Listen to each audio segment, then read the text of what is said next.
Hey, Soul Stories fam. We're about to begin a brand new love journey. Comment where you're watching from so we can see that our Soul Stories family is all around the world.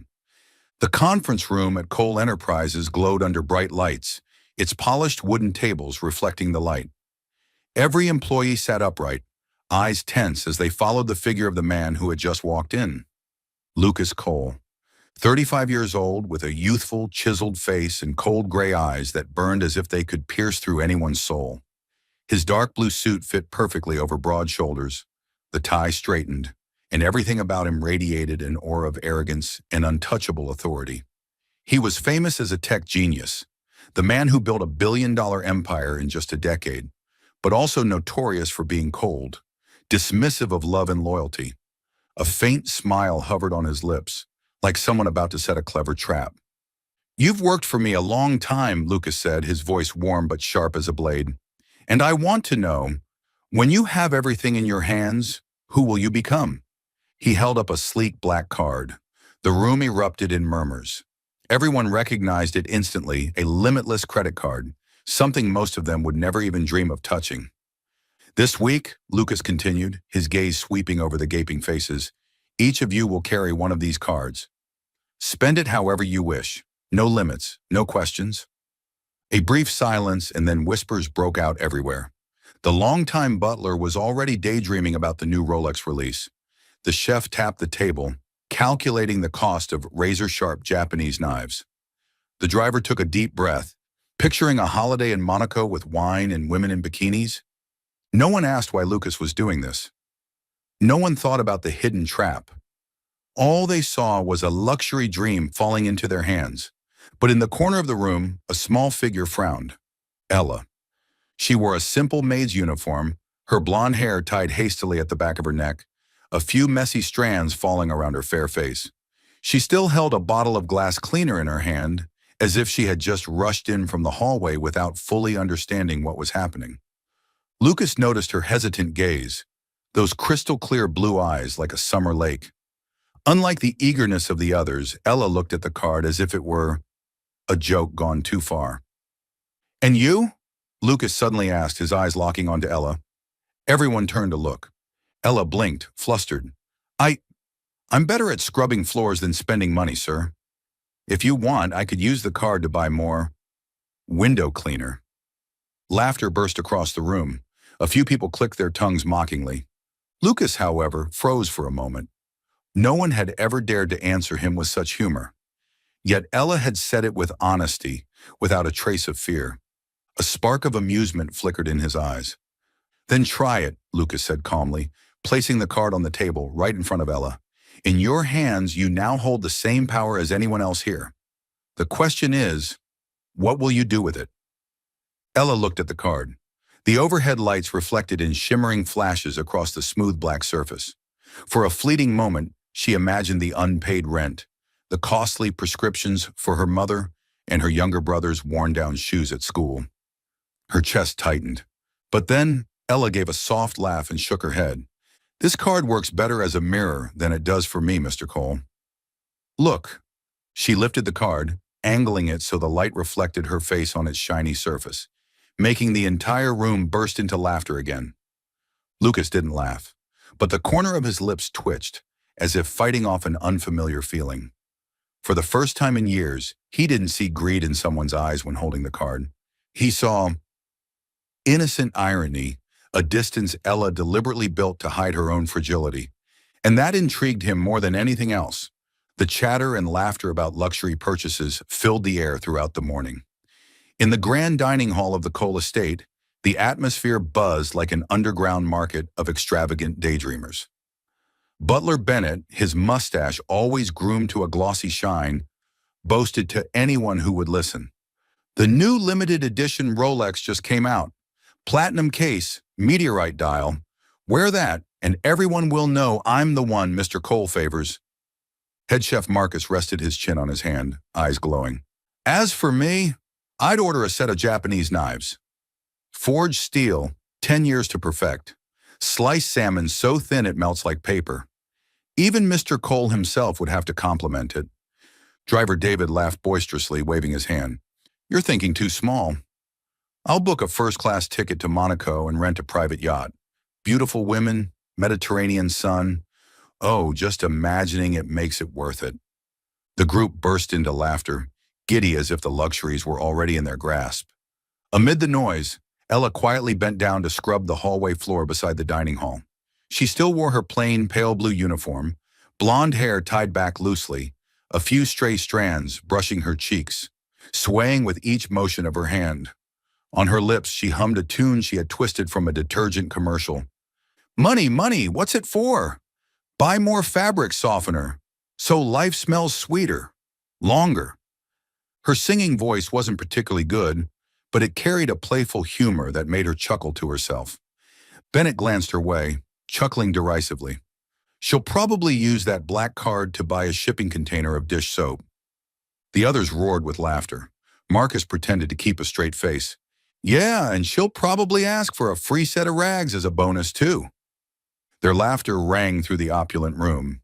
Ella paused, looked up, and smiled back. That's right. At least this house will shine. Meanwhile, you'll only have your wrists shining. A beat of silence, then a chorus of oohs, half mocking, half impressed.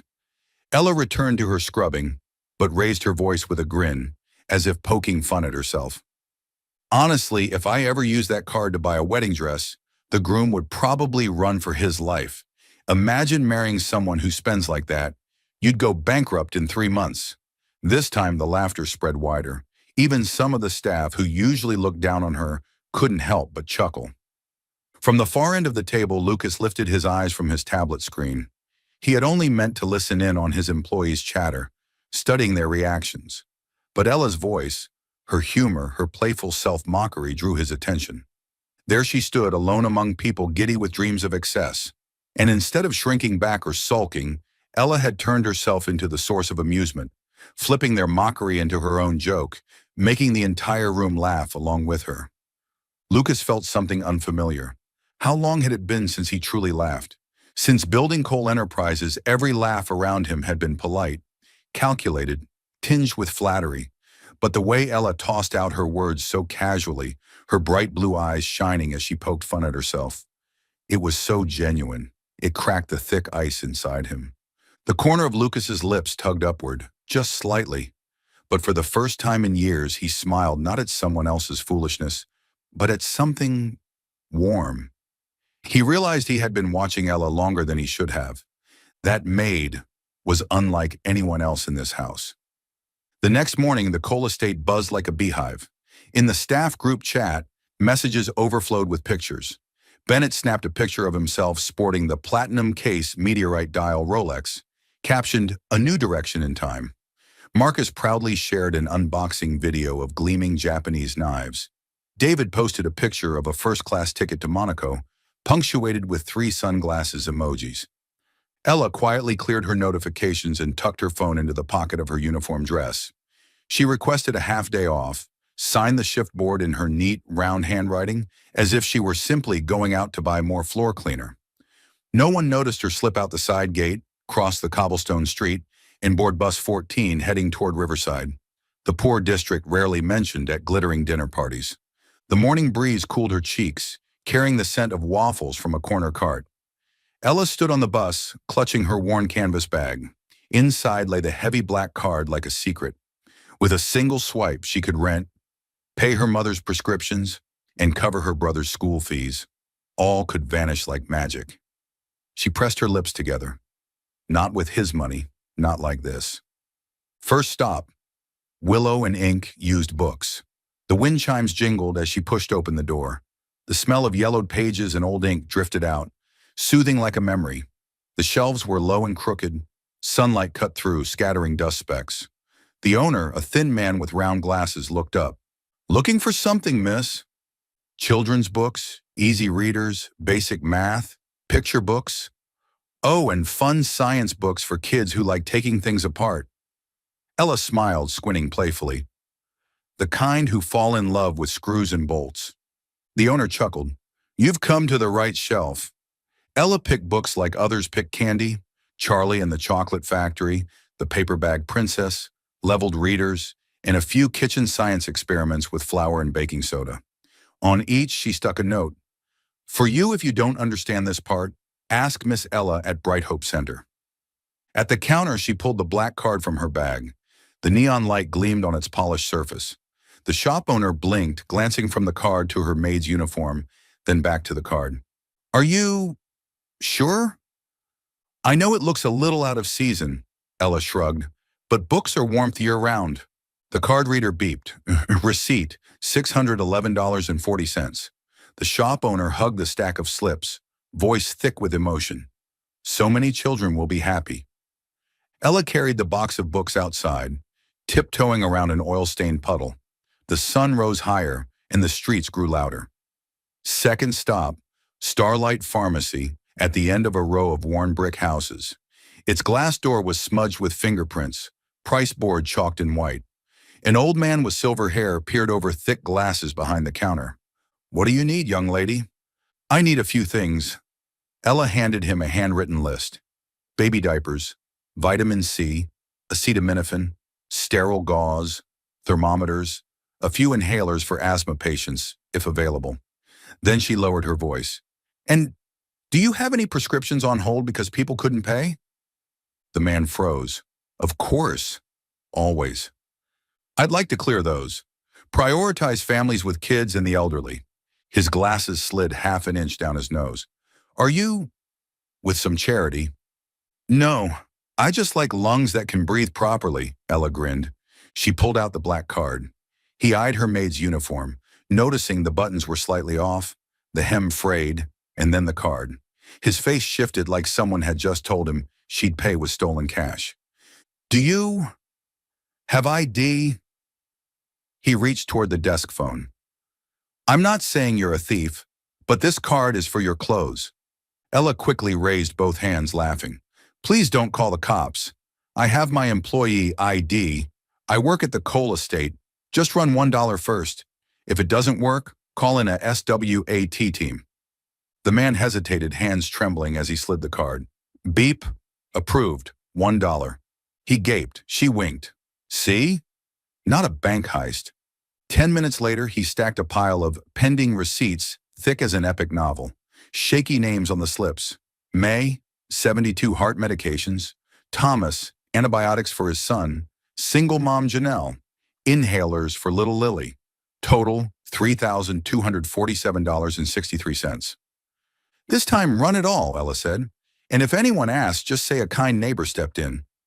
The old man tilted his head. What kind of neighbor wears a maid's uniform? The kind who knows how to clean the windows of people's hearts, Ella quipped, then chuckled. As she left, an old man stood at the door, clutching a small paper bag. He bowed his head, eyes wet. I don't know who did this, but thank you. I don't know either, Ella replied, shoving her hands in her pockets to hide the black card, burning hot like a coal. Don't look. Don't think of using it for yourself. Final stop. Bright Hope Youth Center, a brown brick building with a cracked dirt yard out back, a broken swing, and a rusted slide. Ella knocked. A middle-aged woman with salt and pepper hair, wearing a t-shirt that read, We build readers, not statistics, opened the door smiling. How can I help you? I'd like to help fix the playground. The things that break easiest are the ones kids need the most. The manager put her hands on her hips, smiling helplessly. We've got an estimate here, but it's pricier than hope, cheaper than a miracle. Ella scanned the paper. Rubber flooring, anti-rust paint, safe swings, and new basketball nets. Final number, $12,800. I guess miracles can be paid in installments. Ella pulled out the card, trying to keep her voice steady. Maybe I can pay part now, part as a deposit. The manager laughed until tears welled up. Honey, this card doesn't know installments. It only knows approved. The reader beeped. Then came a sharp inhale, her hand flying to her mouth. Oh my God! Oh my God! Don't put my name down, Ella whispered. Just say, someone thought kids deserve unbruised knees. And you? I'll manage with a few scars. Builds character, Ella winked. They both laughed. The manager squeezed her hand warmly, a gesture that would be remembered for a long time. At noon under the blazing sun, Ella sat on the youth center steps, eating a sandwich bought with spare coins. From afar, children poured into the yard, squealing with delight at the box of books. A curly-haired boy clutched the paper bag princess and shouted to his friend, "I'm gonna make the prince run away barefoot." Exactly the joke Ella had made that morning, though he had no idea. She bit into her sandwich again, throat tight. Maybe this was the right way.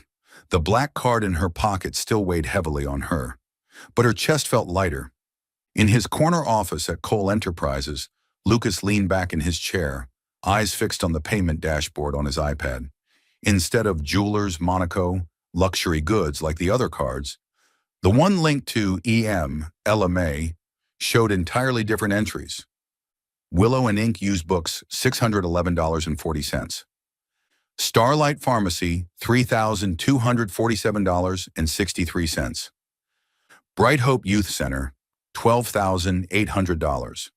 Lucas frowned. His finger tapped the screen, steady as a metronome. Used books, cheap pharmacy, playground. Jonathan, his assistant, poked his head in, dropping a file. Bennett just checked in with his Rolex, sir. And David's live streaming from a yacht. And Ella's card? Lucas asked, eyes glued to the screen. Jonathan skimmed. Quite odd. No signs of personal indulgence. Maybe some kind of moral grandstanding? Lucas had asked himself that before Jonathan even spoke. A performance of virtue? To catch his eye? He zoomed in on the Bright Hope transaction. No donor name, no note, just a silent line. Playground restoration deposit? For a few seconds, he stared at his reflection in the glass. Gray eyes sharp, but unsettled. Beneath the surface lay a thought he despised. If it's for show, why hasn't she told anyone? This is... Lucas exhaled, brows still furrowed. Another kind of performance? He spoke as if questioning himself. The words fell onto the polished wood floor and rolled away, leaving only the sound of his heartbeat steady, but not its usual rhythm. Back in Riverside, Ella brushed crumbs off her skirt and stood. She dragged the empty book box, turning away from the cracked playground. Behind her, children stumbled through their first sentences aloud, voices uneven, but the sky seemed a little bluer. She hadn't bought a Rolex. She hadn't gone to Monaco. Not a single thing for herself. She had only laid the first bricks of a bridge, an invisible bridge connecting hearts. And though no one saw it, she smiled as if she had placed the right brick in the right place. The grand dining hall of the Cole estate glowed under the crystal chandeliers. A long table dressed in white linen, edged with silver, shimmered with crystal glasses. Yet the atmosphere was anything but formal. It buzzed like a banquet of boastful show-offs. Butler Bennett raised his left wrist. A dazzling Rolex, its dial glittering like it held the whole universe. He waved it smugly in front of everyone. See this? Platinum, real meteorite. From now on, even time has to bow to me. Marcus produced a long wooden box, the lid clicking open. Inside gleamed a set of Japanese knives, blades thin as paper. He stroked them like priceless treasures. With just one slice, salmon will fall like morning dew. Art, ladies and gentlemen, pure art. David, the driver, slapped his hand on the table. Too small. I've booked first-class tickets to Monaco. Yachts, golden sunshine, champagne. While you're here slicing fish, I'll be admiring bikinis on the deck. Laughter thundered through the room, echoing off polished oak walls. In the corner, Ella sat quietly, holding a soup ladle. Her maid's uniform still bore faint soap stains from the morning. The whole table turned, waiting to see what she would flaunt. And what about you, Ella? Bennett arched a brow, sneering. That card must have bought you some fancy rags, right? A burst of laughter erupted. Ella set down the ladle, sipped her water, then smiled. Me? I bought boxes of books for kids at the center, and medicine for some of the elderly in Riverside. Silence lingered for exactly 3 seconds. Then the table exploded in laughter. Oh my God, a Cinderella philanthropist! David slapped his thigh, doubled over. She's rehearsing for the lead role in a soap opera, Marcus added. Bennett shook his head. I've never heard anything more ridiculous. What a waste of an opportunity. Ella neither blushed nor shrank back. She smiled calmly, shrugged. Well, I don't have glass slippers, just worn-down shoes, but they'd last longer running around Riverside than glass ones ever would. The room froze for a moment, then soft chuckles broke out, rolling into waves of laughter. But this time, something felt different. They weren't only laughing at her, but also because Ella had genuinely made them laugh with her bold wit. At the head of the table, Lucas sat in silence, observing. When Bennett flaunted his Rolex, Lucas merely nodded. When David bragged about yachts, he smirked faintly. But when Ella spoke, his gaze lingered far longer. She hadn't dropped her head. She hadn't lashed out. She had tossed a single line, flipping sharp ridicule into light-hearted humor. Her clear blue eyes sparkled, her lips curved in a smile that carried no hint of pretense.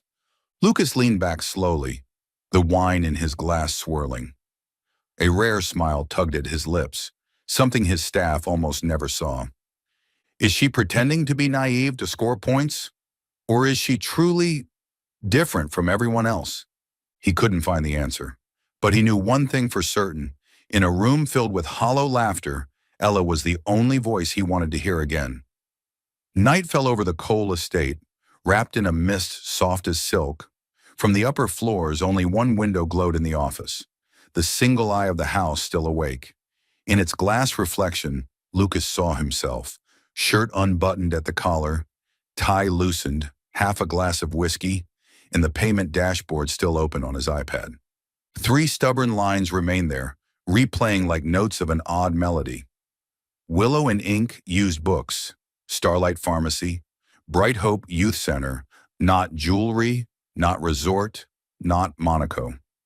Lucas leaned against the desk, his knuckles tapping the wood in a steady rhythm, like a metronome. His mind replayed the dinner earlier. Loud laughter, hollow bragging, and Ella's voice calm, laced with humor. I don't have glass slippers, only worn-down shoes. The words were like a thread, slipping through the proud armor he wore and stitching a seam into a part of him he thought long dead. He let out a dry, self-mocking laugh. Just a maid with a knack for jokes. That's all. Don't make too much of it. But the laugh died when memory stirred an old film reel, dragging him back to his 20s. He had once been poor, the clean, stubborn kind of poor that believes coffee and code can change the world. Classes by day, trays in a corner cafe at night. The smell of espresso clinging to his hair, caramel syrup sticking to his hands. His latte art never came out as hearts, usually something resembling a stranded whale. Customers laughed. He laughed with them, then ducked into the back to wolf down a cold sandwich. That month he was short $30 on rent. The landlord knocked. Lucas stood there, ramen wrappers piled behind him. Next week I'll pay. The landlord sighed and left. He coded on a laptop so old its fan wheezed like a downhill bus. The first lines of Collink, the seat of Cole Enterprises, were born in that damp room. A friend once promised, "We'll conquer the sea together," but at the last moment sold the idea to a cheap venture fund. His first girlfriend wanted stability, which meant a steady paycheck, a suburban house, and stop dreaming about startups. When Lucas refused, she left with the words, "In the end, everyone chooses money." From then on, Lucas's world split neatly in two. Either he put others first, or he chose himself. And he chose himself at any cost. The years that followed brought money in floods. He learned to read people in 5 minutes, close deals in 3 sentences, and build systems of reward and punishment so precise that no one dared stray. Trust, kindness, compassion, these became dangerous variables, noise to eliminate in his optimization model. Everyone sold their souls for money, only at different prices. That was the mantra that helped him sleep, until today.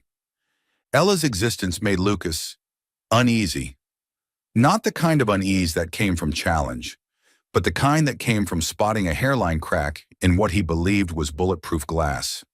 Tiny enough to overlook, but once seen, impossible to unsee.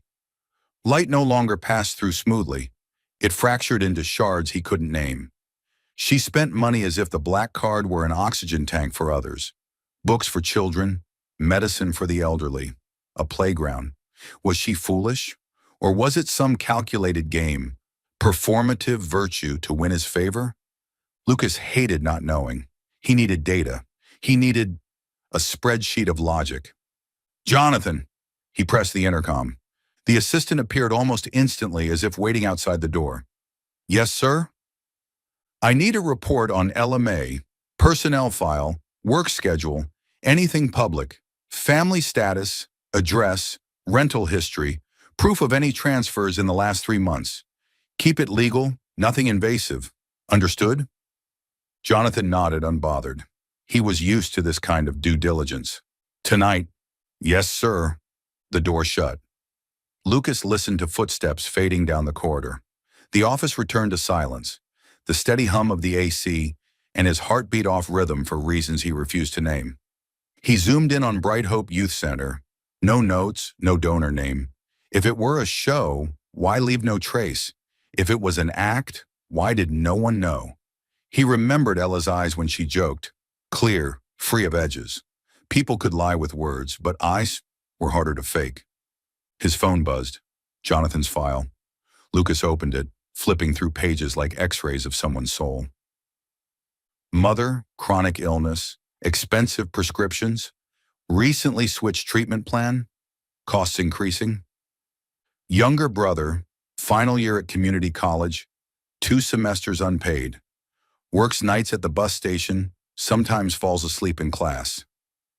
Ella, month and a half behind on rent, served a final warning. Heavy work shifts take extra hours without overtime pay to avoid causing trouble. Almost no personal spending, no new clothes, no restaurants, no taxis, only bus fares and cheap groceries. Notes. Thank you letter from Bright Hope for volunteering as a reading tutor last year, a library book slip, a citation for feeding stray cats near her building. Lucas froze. A strange tightness rose in his throat, like someone had opened a window and cold air rushed in. She could fix everything with one swipe, so why hadn't she? He stared at the question as if staring into a mirror. In that mirror, a young man stood behind a cafe counter, apron stained with milk, still clinging to a foolish belief that good people didn't always lose, that some things were worth more than money. Then the image blurred, replaced by present-day Lucas. Tailored suits, the black card his scepter, heart plated in steel. Why not? Pride, dignity, foolishness, or an entirely different operating system where giving wasn't an optional function, but the core code? Lucas walked to the window. Below, the garden gleamed dark and soft. Golden lights lined the gravel path like fallen stars. In the staff courtyard, a slender figure crossed quickly but unhurried, arms full of towels. Ella paused at a bench, set them down, and sat. She tilted her face skyward, lips moving faintly. Maybe she was humming, the kind of half-song no one could catch in full. Then she pulled a cookie from her bag, broke it in half, slipped one piece into her pocket, and set the other on the railing. A black stray cat leapt up, crunching happily. Lucas chuckled under his breath. Feeding strays. He flipped back to the note. A fine for feeding stray cats. Fitting. Back at his desk, he skimmed the last page. Total debts, tuition, and medicine, all together less than 1/10 the price of Bennett's Rolex. One swipe approved, problem solved, but she hadn't done it. Why?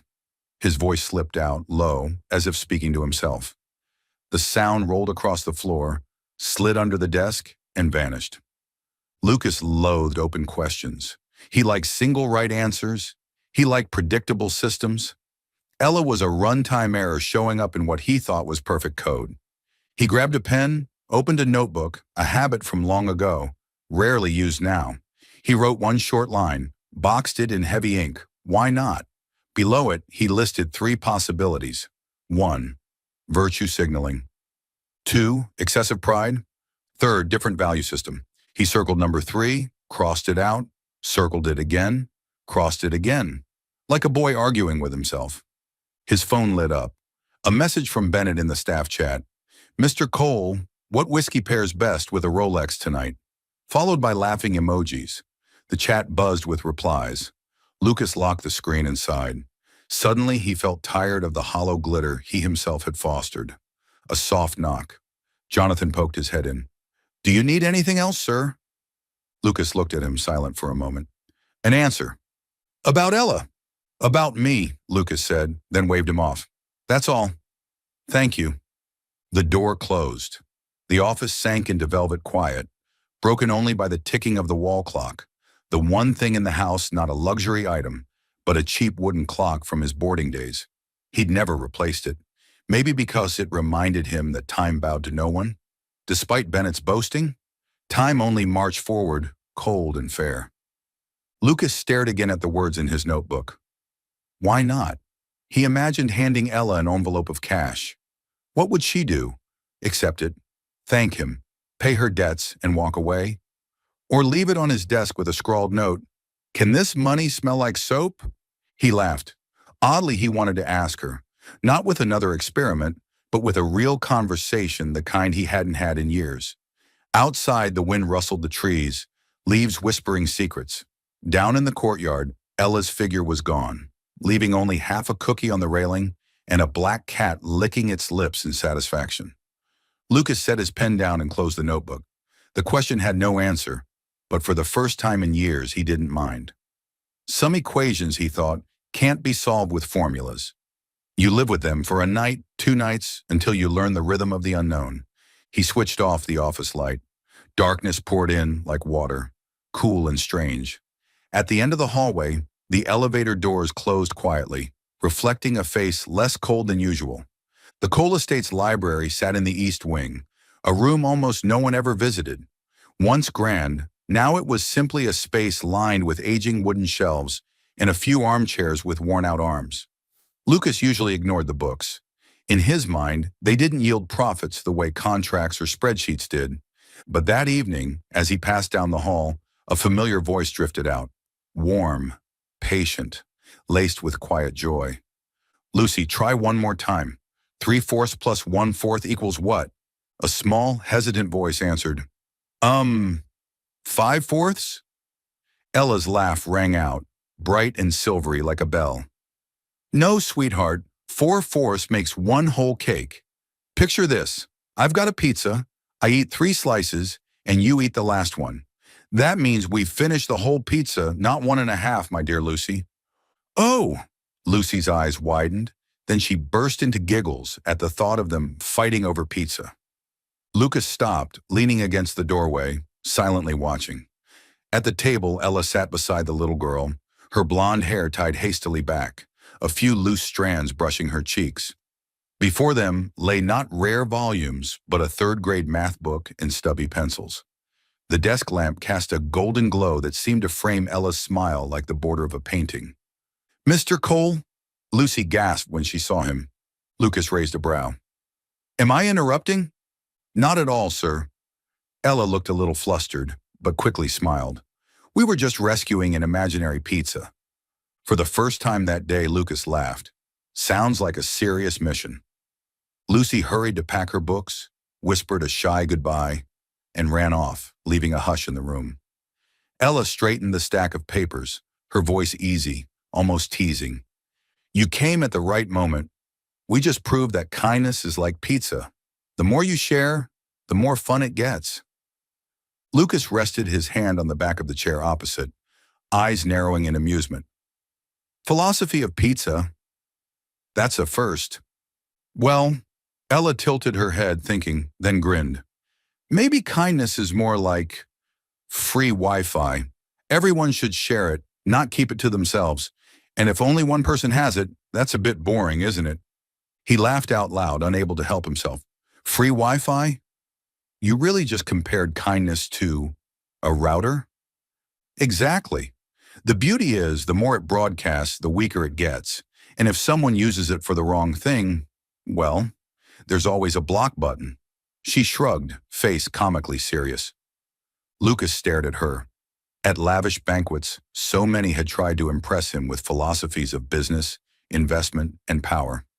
Yet no one had ever made him laugh with something so simple and absurd. He cleared his throat. Do you always see life this simply? Ella propped her chin on her hand, her eyes glinting as if the question had tugged loose an old memory. Not exactly. I've been through hard times. When I was 8, my father died, and our family nearly collapsed. Once my mother was sick, and we didn't have a single dollar. I carried my little brother to the clinic, ready to beg the doctor. He shook his head, about to send us away, when a stranger stepped forward and paid. No name, no conditions, just said, "Pass this gift on when you can." Lucas went still. Ella smiled faintly, gaze lowered to the scarred wooden table. From that day, I thought, if I'm alive, if I can still breathe, then I should be that free Wi-Fi. So the gift doesn't stop with me. For a moment, the little room shrank until it was only the two of them. The lamplight washed over Ella's unadorned features, but to Lucas, she looked almost untouchable, like a secret. He swallowed, voice low. You know, it sounds like you don't live in the same world as I do. In my world, people only share Wi-Fi if they've locked it behind the strongest password. Ella burst out laughing. Then your world must have a lot of bad connections. Lucas blinked, then laughed with her. Their laughter bounced off the quiet shelves, filling the library with warmth. For the first time in years, he felt the ice inside him crack under a gentler light.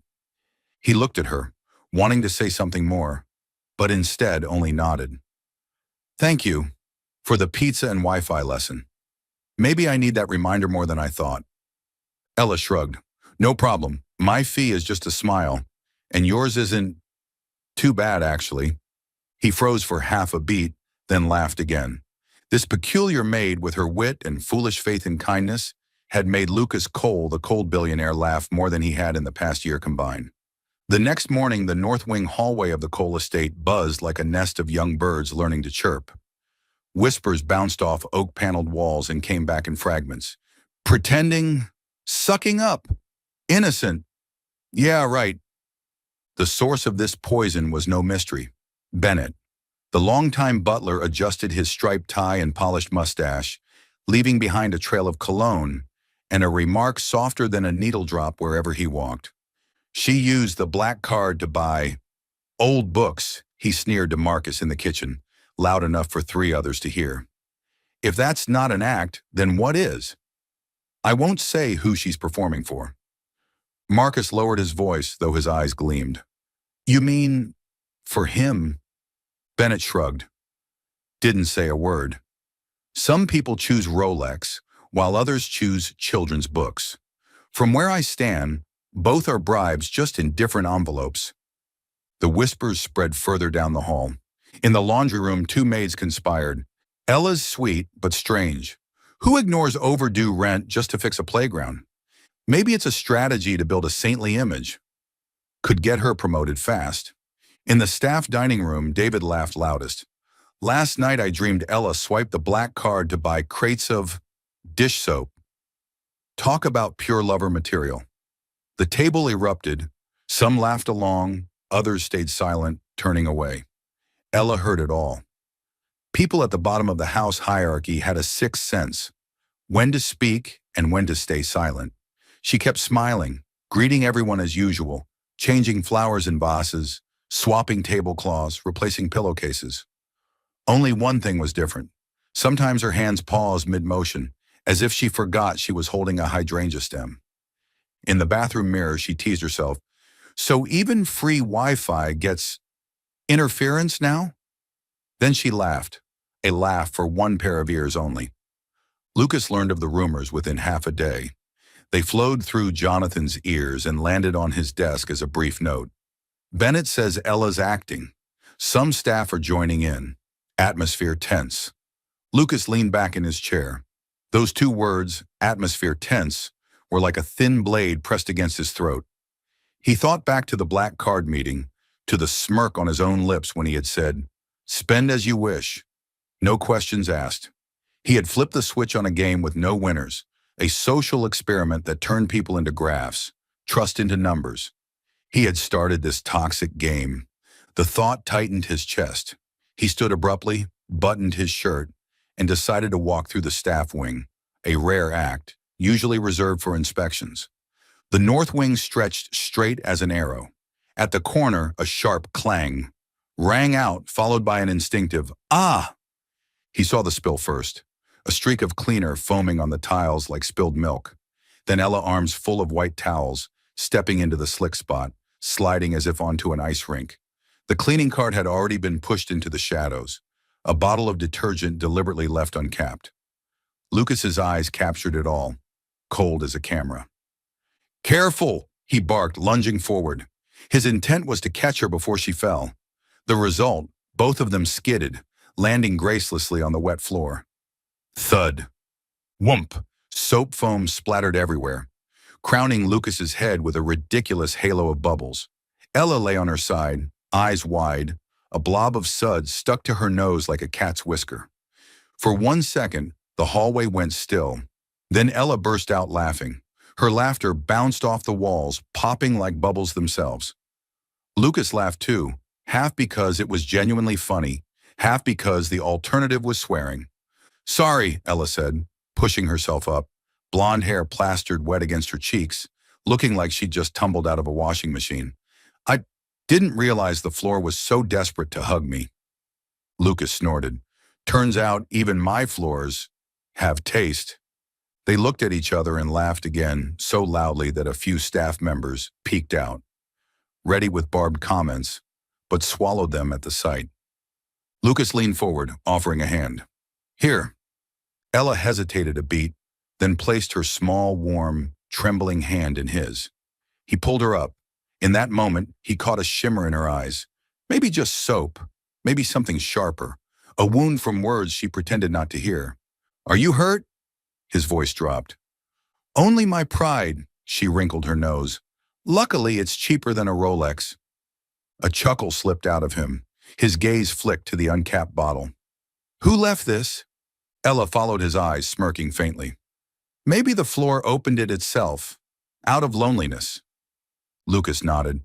"Loneliness breeds foolishness." He glanced toward the shadowy corner where the cart was being wheeled away too quickly. "In people, too." The words dropped into the soapy puddle, rippling outward. Ella seemed to understand, her eyes softening. Jonathan and 2 cleaners rushed over. Lucas ordered, "Bring a wet floor sign. From now on, bottles stay capped when moved. Write that in red ink. Understood?" His voice wasn't loud, but every word struck true. A cluster of staff lingered farther down. David tried to stifle a laugh. Bennett folded his arms, mustache twitching. Lucas's gaze swept the group. Not angry, not threatening, just steady. Steady enough to make several pairs of eyes drop. Once the hall thinned, Lucas guided Ella aside, away from the slick patch. His shirt was streaked with soap, and his hair still wore half a crown of bubbles. Ella giggled. "Do you know that halo makes you look twice as saintly?" "At least someone in this house looks saintly today," he said, then immediately regretted the slip. He pulled a handkerchief from his pocket and offered it to her. "The rumors, they're hard to hear, aren't they?" Ella dabbed her cheek, smiling faintly. "Rumors are just like weak Wi-Fi. Static for a while, then gone. I'm used to it." "You shouldn't have to be used to it," Lucas said quietly. "I'll take care of it." "You can't stop people from thinking," Ella shrugged, trying to joke. "At best, you change the password from black card 123 to stop guessing." Lucas laughed, though his chest felt heavy. He glanced at the towel in her hand, spotted with soap, thought of his black card experiment, of how it sharpened egos and left one girl with worn-down shoes standing in the storm. "I'm sorry," he said before he could stop himself. Ella blinked. "For what?" "For the thing I called an experiment. And for today's forced skating lesson?" He tilted his head, forcing a smile. "Next time you want to slide, I'll have a proper rink built." Ella laughed out loud.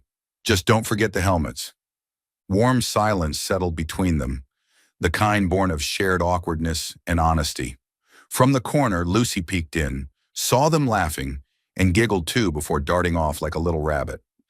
Lucas longed to say more than he'd end the game, that he'd address the staff openly, that he wanted to hear more of Ella's free Wi-Fi tales. Instead, he only said, in a breath's length, "Thanks for not falling alone." Ella tilted her head, her blue eyes brightening a shade. "Neither did you." When they walked in opposite directions, The soap was already mopped away, leaving tiles shining and faintly lemon-scented. Maybe it was just the clean floor, or perhaps lighter hearts. But the ceiling lights seemed softer, spilling a honey-colored warmth like late summer sun. In a shadowed corner, Bennett smoothed his mustache again. He didn't like what he had just seen, least of all the smile Lucas had given the maid. He pressed his lips thin, promising himself, if rumors weren't enough, he would find proof. The toxic wind quieted for now, only to gather for a stronger storm. But Lucas already knew how to fight, with water, not wind. And he understood he would first have to switch off the game he himself had started.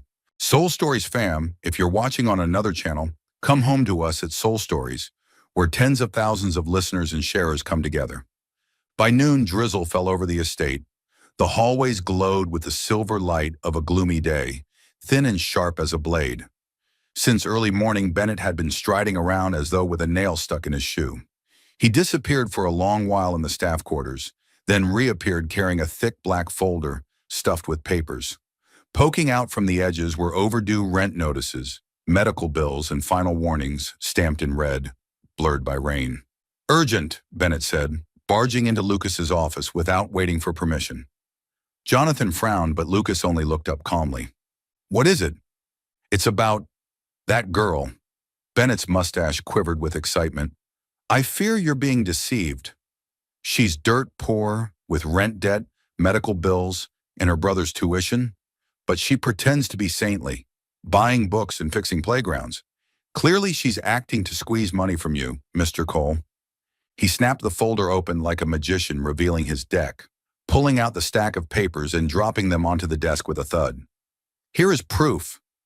I found these in her room, even overdue rent receipts. A woman like this. You found them where? Lucas interrupted, voice quiet but razor sharp. In her room? Bennett blinked, thrown off for half a beat, then smoothed his mustache. It's my duty to ensure your safety. I check what must be checked. Lucas said nothing. He simply tilted his head at Jonathan. The assistant stepped forward, setting an iPad on the desk. Clean rows of numbers glowed across the screen, neat and merciless. Fine, Lucas said. If we're talking evidence, let's put all the evidence on the table. Jonathan straightened, his voice crisp. Black card audit this past week.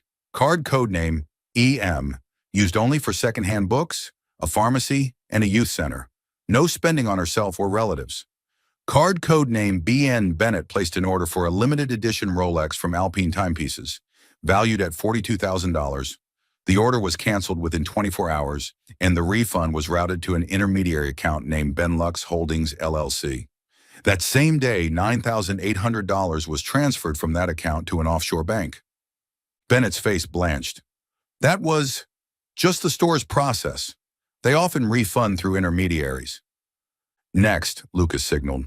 Kitchen expenditures, Jonathan continued, rose by 17% this month despite fewer meals served. Vendor, Marche Fine Goods. Order signed by Mr. Bennett's assistant. Cross-check shows Marche is owned by Bennett's ex-wife's cousin. Whispers rippled like grass in a gust of wind. Marcus, the chef, dropped his gaze, then snapped his head up at Bennett, realizing he'd been used as cover. David snorted. A few stifled chuckles spread. He's lying, Bennett sputtered, pointing at Jonathan. Since when does an assistant have the right? Since you rifled through someone else's room, Lucas said, calm as ice. You drag Ella's debts here to brand her a fraud. Meanwhile, you used your card to stage a fake refund and pocket $9,800, all under the banner of duty and security. He closed the iPad and set it aside. Bennett's mouth opened, then shut. His mustache drooped like a snapped string. The door had been ajar the whole time. A handful of staff huddled outside, torn between fear and curiosity. Behind them, Ella appeared, arms full of clean linens. Her eyes flicked to the pile of her debt notices sprawled on Lucas's desk. She froze, not from shame, but from the violation. Setting the towels down on a chair, she clasped her hands together, standing still. Lucas leaned forward. Do you want to say anything, Ella? She shook her head slightly. I don't need to prove anything. I just do what feels right. Her gaze slid to Bennett, voice firm without anger. And I don't need anyone rummaging through my closet to define who I am. Snickers erupted at the door. David covered his mouth. Marcus muttered, "Bullseye." Bennett thrashed, "Don't you see? That moral facade of hers is what's dangerous. Yesterday you smiled at her in the hall, and everyone saw it. She's climbing fast. And me, I've served you 15 years. You've been paid for 15 years, Lucas replied. Loyalty isn't bought with kickbacks and stage transactions. He turned to Jonathan. Bring HR up here. Draft termination immediately. Settle his pay legally. Cancel all his access now. He paused, eyes drilling into Bennett. You have 1 hour to pack. Security will escort you out. Bennett flushed crimson. You'll regret this. This house will. Lucas cut him off with a flick of his hand. This house needs less cologne and more clean air. Someone burst out laughing. Then, like dominoes, more laughter followed, scornful, sharp. Those who had once clustered around Bennett shrank back, suddenly as useless as ribbons on an empty box. Security arrived. Bennett tried to adjust his tie one last time, but his trembling fingers fumbled. He cast one last look at Ella, eyes burning with a mix of hatred and disbelief, still unable to accept that his downfall had been tipped by a maid in worn-down shoes. Good luck, Ella said simply, so sincerely that a few staff blinked in surprise. Anger doesn't help anyone. Bennett's jaw dropped, words lost. He turned and vanished through the door, like perfume washed away by rain. The room fell silent for a few heartbeats. Lucas pushed the debt papers neatly toward the edge of the desk. He looked at Ella. I'm sorry your privacy was violated. She shook her head. You didn't do it. But I created the game that made people see everything as a strategy, Lucas said slowly, accusing himself. From today, that ends. No more black cards, no more secret tests. In this house, anyone who slanders or fabricates will be gone as swiftly as Bennett. Jonathan jotted notes, nodding. At the doorway, a few staff shrank back, scattering like startled birds. Lucas turned back to Ella, his tone softer. If you want, we can put these papers back where they belong in your room, with a lock. I'll have all staff quarters rekeyed. Ella stepped forward, gathering the papers. Her fingers smoothed the rain stains. No need, she said with a smile. Paper dries, my heart's fine. Lucas faltered for a second. There was a kind of courage that made no noise, standing tall without bowing, without shouting, without revenge. He felt a pang for ever thinking kindness was just a tactic. Ella, he said quietly, thank you for not turning me into the enemy, even when you could have. She met his eyes, blue as the sky after rain. I don't have time to collect enemies. I still have to teach Lucy fractions and feed the stray cats. Soft laughter trickled through the room, gentle as steam from a teacup. The chill broke. Jonathan coughed into his fist to hide a smile. Lucas drew a breath, turning to the staff still lingering. This afternoon, all staff will gather. I'll announce some changes.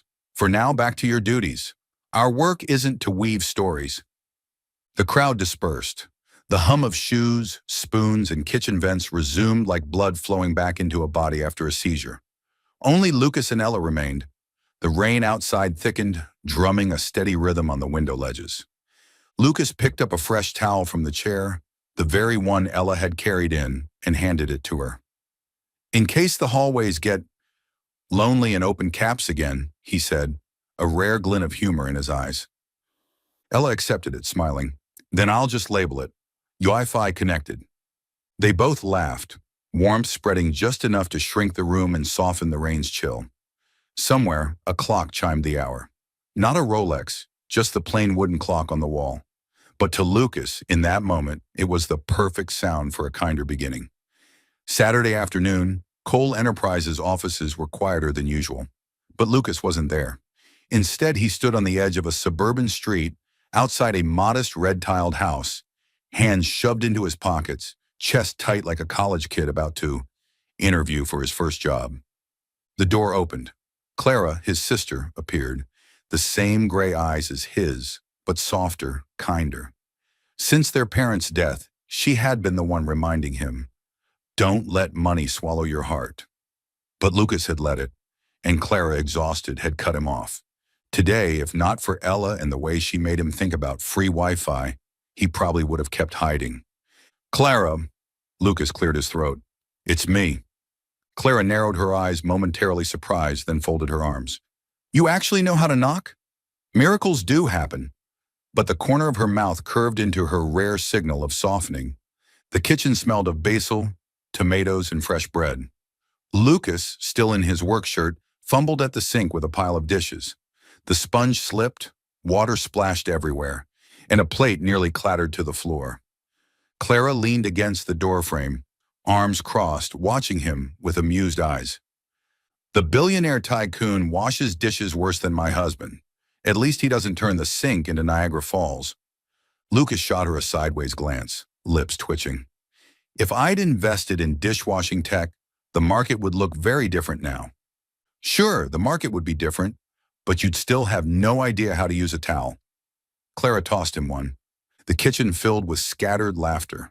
Not polished, not forced, the kind of laughter that made Lucas's chest loosen in a way no glittering banquet ever did. After dinner, they sat on the porch. Clara's daughter, little Maddie, ran in circles clutching a frayed-haired doll. Lucas watched her, a pang in his chest. He had almost lost all of his family because he once believed connections held no profit. You're still the same, Clara finally said, her tone gentler. But at least today, I see something different in your eyes. Who reminded you? Lucas paused, then answered slowly. No one taught me. Just someone reminded me of how I used to live, before I let work turn into a cage. Clara studied him, eyes narrowing with curiosity.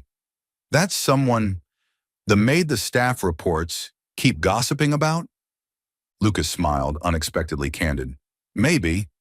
She doesn't preach, she just does, and it makes me want to follow. Clara chuckled softly, patting her brother's shoulder. If she's pulling you back into real life, then good. You'd never guess you used to be the best dishwasher in the family. Lucas laughed too, lightly this time without strain. He realized family ties weren't a strategy, they were breath. And it was Ella, with her smile and her worn-down shoes, who had given him the courage to step through this door. On the porch, Maddie squealed with laughter, running in circles. Lucas scooped her up, lifting her high. She shrieked, "Uncle Lucas is flying!" That feeling, the child's laughter, the faint scent of bread on his hands, and Clara's quiet forgiveness warmed him in a way no report or contract ever could. That night, back at the estate, Lucas paused at the little library door. Inside, he heard Ella's voice teaching Lucy to read. He smiled and walked past without entering. But in his heart, he knew. His path back to real life had begun, and the hand guiding him there belonged to Ella. Thank you for being part of Soul Stories. If you're listening on another channel, come back to the official home so you can continue our love journeys together with the Soul Stories family.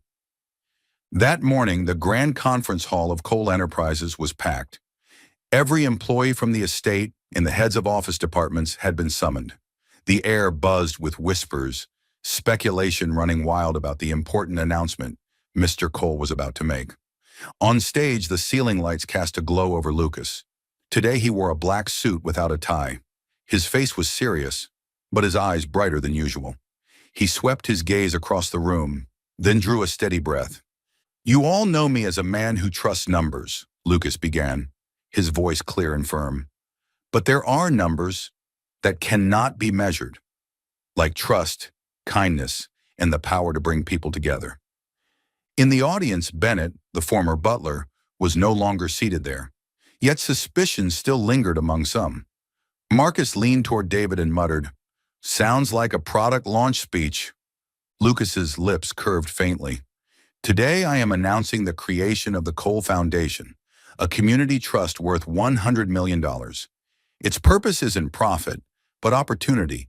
Books for children, medicine for patients, safe playgrounds for kids. The foundation will operate independently, led by 2 co-directors. Behind him, the screen lit up with bold letters. Cole Foundation, building hope together. Applause trickled in, hesitant and uncertain. The first co-director, Lucas continued, will be myself, as the responsibility is mine to bear. He paused, his eyes lowering to the front rows. The second co-director, every head lifted, one name rang out, is Ella May. The room erupted in gasps. At the back, Ella shot up from her chair, soap still clinging faintly to her hands from polishing glass. She looked electrified. Me? Her voice pitched high. I just scrub floors. Laughter rippled through the room, half disbelief, half amusement. Lucas looked straight at her, his gray eyes lit with a warmth few had ever seen. Then now you'll scrub the cracks in people's hearts. Silence fell like a dropped curtain. Some sat with mouths open. From her mother's lap, little Lucy, daughter of the gardener, clapped her tiny hands thinking it was a show. No, this isn't possible, Ella stammered, her cheeks flushed, her heart pounding. Mr. Cole, Lucas stepped down from the stage. His footsteps echoed against marble, steady and unshakable. When he stopped before Ella, the entire hall held its breath.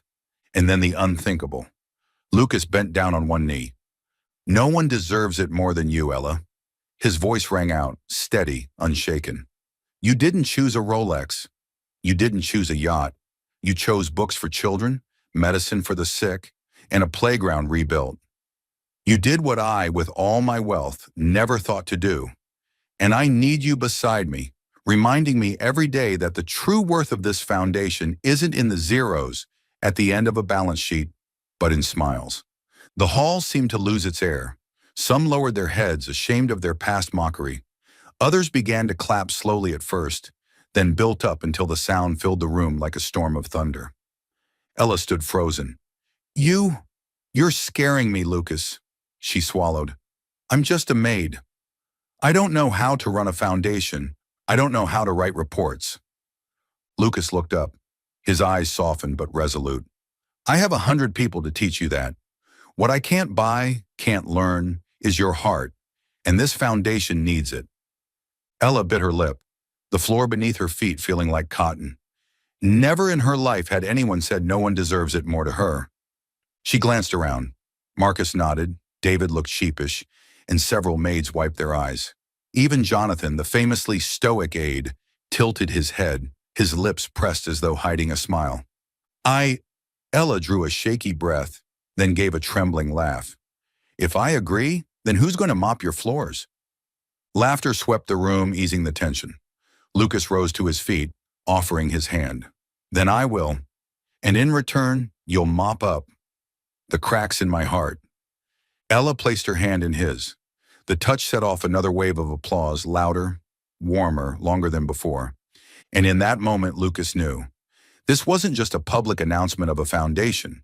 It was the first step towards something greater, something deeply personal, an unspoken bond between him and Ella.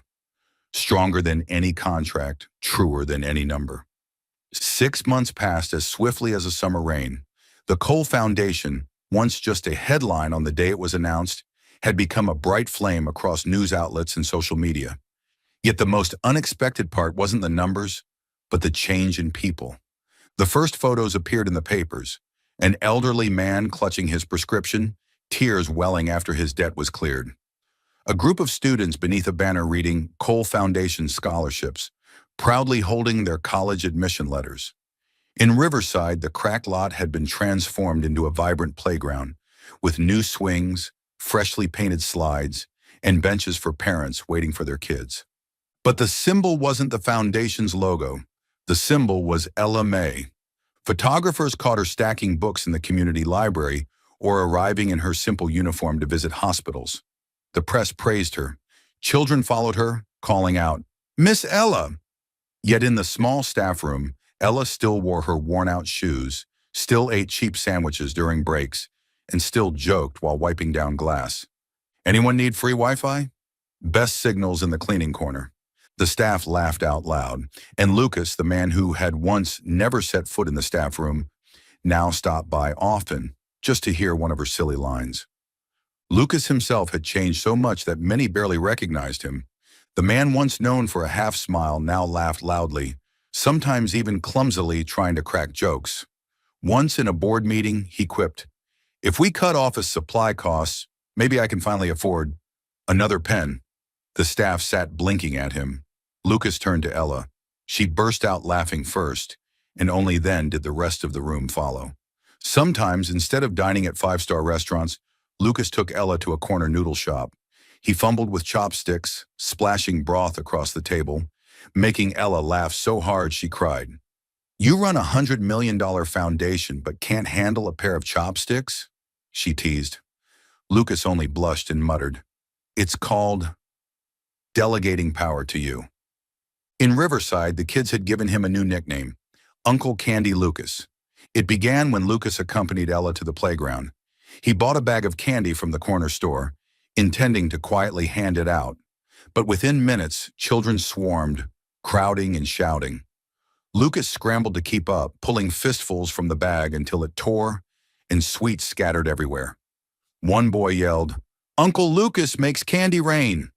And from then on, the name stuck. At first, Lucas looked embarrassed, but Ella laughed, clapping him on the back.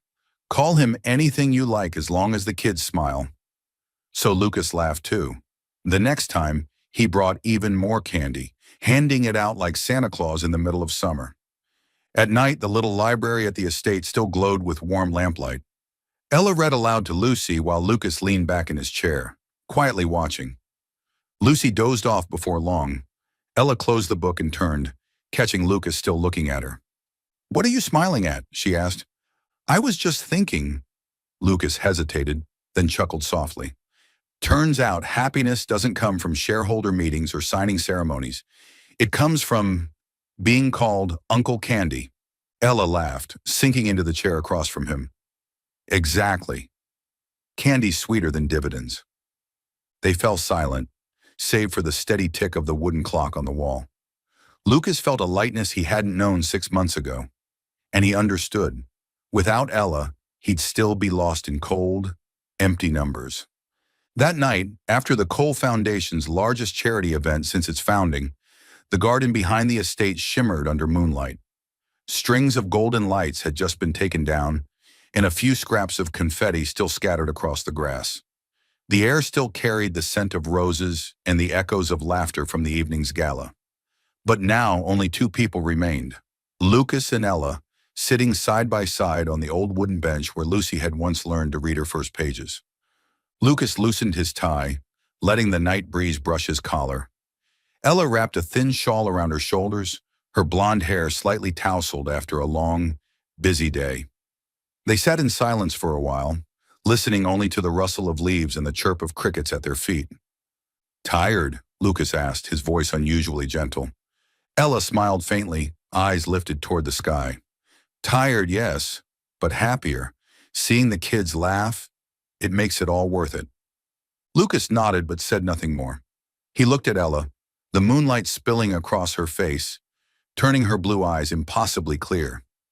In his chest, something he had carried for 6 months pounded hard, demanding to be spoken. He drew a deep breath and turned fully toward her. "Ella!" She turned too, waiting. Lucas swallowed, then spoke with a voice firm yet trembling. "I love you. Not because you changed me, but because you showed me that I can be a better version of myself." Ella froze. The words, simple as they were, pierced straight through her heart. Tears welled up, spilling warm against her cheeks. "Lucas," she whispered, voice shaking. And before he could say more, she leaned in, pressing her lips to his. The kiss was neither rushed nor loud. It was tender like the night breeze, yet burning with all the months of restraint. Lucas wrapped his arms around her, holding her close, as though letting go would make everything vanish. The months that followed carried happiness into every corner of their lives. Ella's mother was admitted to the best hospital through the foundation's support after years of illness. On the day of her discharge, she held Lucas's hand, her gaze warm. "Thank you for believing in my daughter. She has always believed in goodness, but few ever believed her back." Lucas only bowed his head, replying softly, "You're the one who raised that strength." Ella's younger brother, Jack, finally graduated. At the ceremony, Ella sat in the front row, gripping Lucas's hand, eyes brimming with tears as Jack lifted his diploma to thunderous applause. Lucas leaned close and whispered, "If necessary, I'll fund the whole university as long as Jack doesn't copy my dishwashing skills." Ella laughed through her tears, happiness overflowing. Lucas also fully reconciled with his sister Clara. One evening, the whole family gathered around her kitchen. Lucas attempted to help cook, and Clara teased, "You're still worse at dishwashing than my husband, but at least now you know how to invite the whole family to dinner." Lucas laughed, glancing at Ella as if to say, "I've found my family again because of you." At the one-year anniversary of the Cole Foundation, the hall glittered with lights, filled with laughter bouncing off every wall. Hundreds of beneficiaries, children, the elderly, and struggling families attended, carrying flowers and handwritten notes. On stage, Lucas gave no long speech. Instead, he simply took Ella's hand and led her out into a storm of applause. Wrapping his arm around her, he whispered just loud enough for the microphone to catch, "True wealth isn't in a bank account. It's in finding someone to share your heart with." The room erupted. Applause thundered, cheers rose, and confetti rained down like a storm of color. Ella flushed, but her eyes shone, her smile radiant under the lights. Lucas leaned down, pressing a kiss to her forehead. And amid the crowd, they saw only each other. With Ella's mother healthy, Jack graduated, Lucas and Clara reunited, and Ella, who was once just a simple maid, was now the beating heart of a foundation. The story had come full circle. In Lucas's arms, Ella knew their love was not a miracle, but the result of kindness, perseverance, and the courage to believe in good. And beneath the lights, with the moon shining beyond the windows, their story ended with laughter, the richest wealth they would ever share.